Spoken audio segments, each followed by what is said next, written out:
Día. Hugo, buenos días. Sí, así es. Estamos en Brasilia, donde la atención se bifurca. Por un lado, sobre el fallecimiento, obviamente, la conmoción por el fallecimiento de Edson Arantes do Nascimento, ocurrido ayer en San Paulo, a los 82 años, padecía de cáncer, y la toma de posesión del presidente electo el próximo domingo, Lula, por lo cual las exequias del rey del fútbol brasileño solo ocurrirán el lunes próximo, luego de los festejos aquí en la capital. Claro, por eso decía, los festejos del domingo asume Lula, por eso no se hace el sepelio de Pelé ese día, sino que será el día lunes. Pero va a estar Lula también en el responso a Pelé. Lo que trascendió ayer aquí en el gobierno de transición, sabes, Hugo, que aquí hay un gobierno de transición y un gobierno en funciones del saliente mandatario Jair Bolsonaro, es que Lula tiene la intención de dar su saludo póstumo a Pelé, que será velado en el estadio donde él brilló durante décadas, en el estadio del Club Santos, en el interior de San Pablo, en esta ciudad portuaria muy importante, el puerto más importante de América del Sur. Allí hasta allí se espera que se traslade Lula el próximo lunes, ya siendo presidente en funciones, y donde también se espera una multitud despida a su ídolo, los hinchas de todo Brasil y fundamentalmente de Santos, el club por el cual Pelé llegó 2 veces a ser campeón del mundo y 2 veces campeón de la Copa Libertadores. Se espera mucha gente alrededor del estadio que va a congregar allí a los más cercanos, pero entiendo que la multitud puede, agolparse en las calles, ¿no? Es de suponer que haya mucha gente. De todas maneras, Hugo, no será en la ciudad de San Paulo, en la metrópolis, ciudad de 12 millones de habitantes y 18 millones considerando su área metropolitana. Esto ocurrirá en Santos, que está alejada más de 100 kilómetros de San Pablo, pero indudablemente por la envergadura de Pelé, por la conmoción causada por su fallecimiento, es de esperar que haya mucho público que se traslade de otras ciudades hasta el Estadio Santista. De todas maneras, por lo pronto no hay previsiones de cuántas personas habrá. Sí las hay sobre cuántas personas pueden venir a Brasilia, porque aquí sí hay un cordón de seguridad fortísimo respecto de lo que pueda ocurrir el domingo, pero en suma uno infiere que va a haber muchos hinchas y muchos simpatizantes de Pelé, no solamente hinchas de Santos. Hago un paréntesis sobre lo de Pelé para hablar un instante sobre la asunción de Lula. El operativo de seguridad, ya lo estás contando, como muy detallado para evitar lo que fue una amenaza en un aeropuerto de un artefacto explosivo y algunas otras inquietudes que hay alrededor de la seguridad por la asunción del presidente.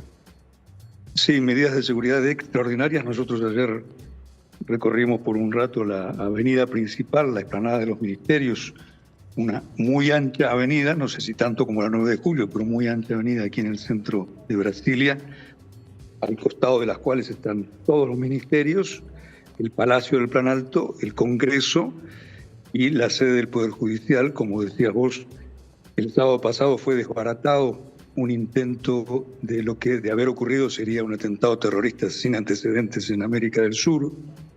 Iban a colocar un camión tanque en el aeropuerto de Brasilia. Hay un detenido que participaba hasta días antes en un campamento instalado frente al cuartel del ejército, un campamento de simpatizantes del presidente Bolsonaro, donde hasta hoy a la mañana había centenas de personas. Te lo informo porque hay mucha expectativa con que se desmonte ese campamento frente a la sede militar, personas que defienden a Bolsonaro y reivindican la intervención de las Fuerzas Armadas. ¿Y cómo pudieron desbaratar el atentado? ¿Por un trabajo de inteligencia criminal? No hay informaciones muy detalladas sobre cómo ocurrió esto. Al parecer, el propio chofer del camión percibió que en el último eje del vehículo había un objeto extraño y fue él quien comunicó a la policía que haber encontrado 3 o 4 bananas de dinamita junto con un dispositivo de explosión a distancia. Y al comunicarlo, claro, la policía de Brasilia, hasta el momento esa es la que ha tomado cartas en el asunto, de la gobernación de Brasilia, se desplazó hasta el lugar próximo al aeropuerto internacional Juscelino Kubitschek, a unos 10 kilómetros del centro de la capital, y desmontó el dispositivo para explosión. Y el otro dato significativo y que no habla bien de Bolsonaro es que no hará el traspaso de mando. Nosotros tenemos el antecedente aquí cuando Cristina Fernández de Kirchner no quiso hacer el traspaso del mando al entonces presidente Macri. ¿Cómo lo interpreta el pueblo de Brasil? Se interpreta tal como Bolsonaro lo expresa. Bolsonaro no reconoció la victoria de Lula. Hasta hoy no ha dicho que Lula es el nuevo presidente. La victoria de Lula ocurrió el 30 de octubre en un balotaje donde el candidato electo obtuvo 60 millones de votos contra 58 millones de Bolsonaro. Fue una victoria estrecha, fue en una segunda vuelta. Y todo indica, sabes bien cómo es la estrategia de comunicación de Bolsonaro, hace uso permanente de la duplicidad. Hoy afirma algo y al día siguiente asegura no haberlo dicho, pero trascendió, él hasta ahora no lo declaró, que va a viajar a Estados Unidos, algunos dicen para alojarse en el resort del expresidente Donald Trump, con el cual él tiene una estrecha relación, y el antecedente en Brasil viene precisamente del último gobierno militar, un antecedente de este tipo.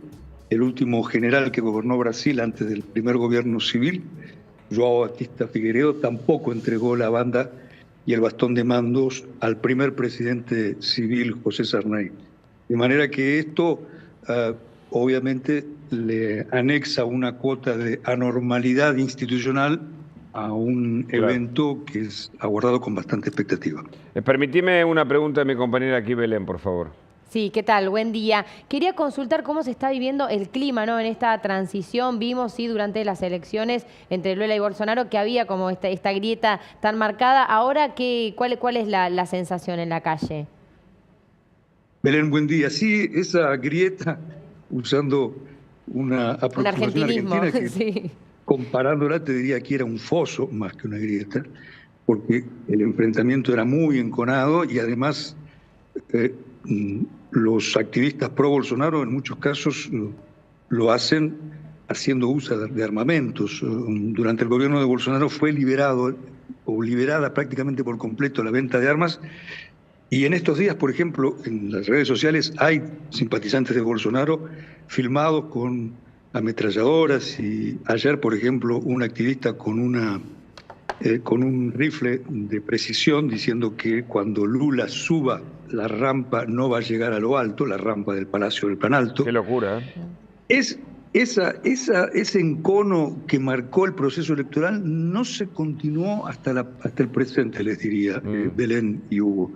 Ahora lo que sobrevive es ese grupo más extremista, el que está acampado frente al cuartel general del Ejército y ante otras unidades militares del resto del país, pero no es una actitud diseminada entre lo que sería el conjunto de los electores de Bolsonaro, digámoslo así. De los 58 millones de personas que votaron a Bolsonaro, y esto lo reflejó una encuesta de la consultora Datafolia de esta semana, menos de la mitad apoyan estas medidas de los activos más radicalizados. Es decir, no los electores de Bolsonaro no apoyan estas medidas o estas amenazas, porque no son medidas, no son medidas por lo pronto de atentar contra la vida de Lula o de atentar contra lo que se espera serán decenas de miles de simpatizantes de Lula que van a llegar a la capital en los próximos días. Gracias, Darío. Excelente tu crónica, la cobertura desde Brasilia. Un abrazo desde Buenos Aires, Argentina. Un saludo, buen programa.